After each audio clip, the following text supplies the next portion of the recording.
6 people have been killed over the past 2 days in shootings that took place at various locations in Alexandra. The victims include a taxi driver and his passenger. Now, as a safety measure, the taxi associations shut down the area until they could obtain police intervention. Alex FM's music manager, Joshua Mbata, was among the victims robbed and killed. Our reporter, Ngobile Matlala, is in Alex and joins us now for the very latest. A very good morning to you on another sad Saturday where people have lost their lives in Ngobile Matlala. What are the details surrounding these murders that have taken place? Was it simply just a robbery that included death, or were there other motives from what you've heard or engaged with different community members this morning? Well, Rafiwa, from the people that had spoken, including the minister, they said a lot of investigation is still ongoing. But of course, the community was really not happy with what had occurred. And they felt that this was an ongoing problem, as they were talking about the fact that the group that had terrorized the community was one that they had spoken to the police about quite consistently. But where we are is at a family who lost the taxi driver. Now, the taxi driver was one of the people that were shot, including his passenger. Now, you would remember that the taxi association were the people that decided to stand outside the police station saying that this cannot happen, and therefore they wanted the intervention of the police. Now, you'll note this is the car that the gentleman was shot at, and the taxi association, of course, is here to see the family. So we're going to start by speaking to the family, knowingly well and seeing the car here in the yard. It must be, of course, very difficult for them. Trevor, thank you very much for joining us. I know it's your brother-in-law, but it must be very difficult to understand that he has passed. Yes, thank you very much for giving this opportunity. So it's just I have no words, but what I can say as a part of the family members, we are deeply hurt about what happened on Thursday night. They in Roseveld, in Alexandra.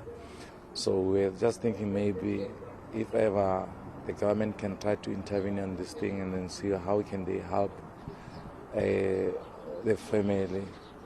So because of this man, he was the provider of this family. So now because of his no more, we are trying to figure out how the family is going to cope without his support. And I mean, talking about the fact that he was a provider, how do you feel seeing his car in the yard? Yeah, it's very, very painful to see his car because of when I see the car, I know that when the car is here, it means he's here. So now it's very, very painful because of it's only the car. Even the child were asking me, where's our dad? I just told them, you know what, your dad went somewhere to find another job because of the last born is still young, somewhere 4 or 5 years. So he does not understand what is going on. He just see many people walking around. He doesn't know what is going on. So it's very, very painful. Tell us a bit about him. What was his name? Who was he? How old was he?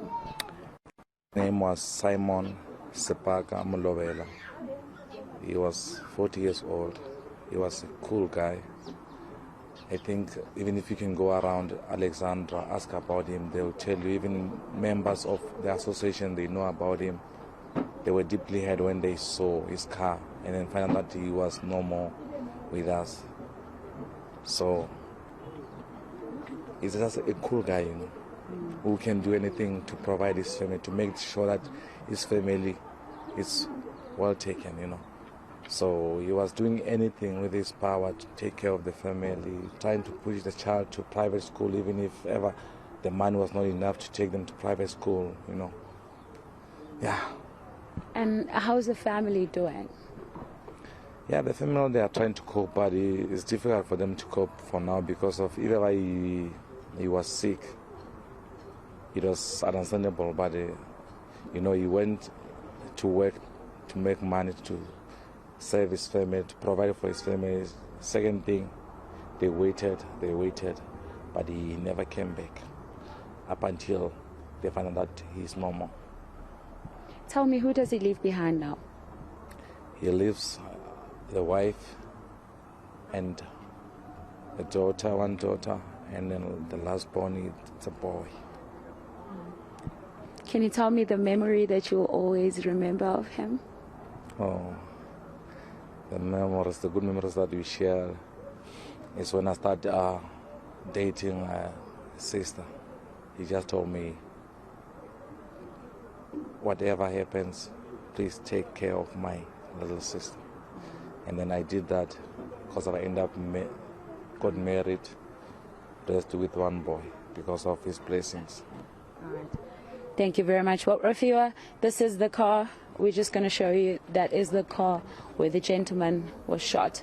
It's still sitting here. Obviously, it's still broken into, still also a bit of remnants of the blood in it, but we'll show you a bit later on just what the gentleman is saying. The family is trying to cope, but it's been a difficult time, and just like everybody else, they would like some answers and they would like to see justice play its course. Indeed, justice must play its course indeed, Ngobile Madlala. Very, very sad story there. The breadwinner for that family now being slain in a ruthless criminal act. That is Ngobile Madlala, and she'll continue to bring us details around what happened there in Alex on that fateful night. But also, as she indicated, more visuals of the gruesome scene that must have come subsequent to that killing.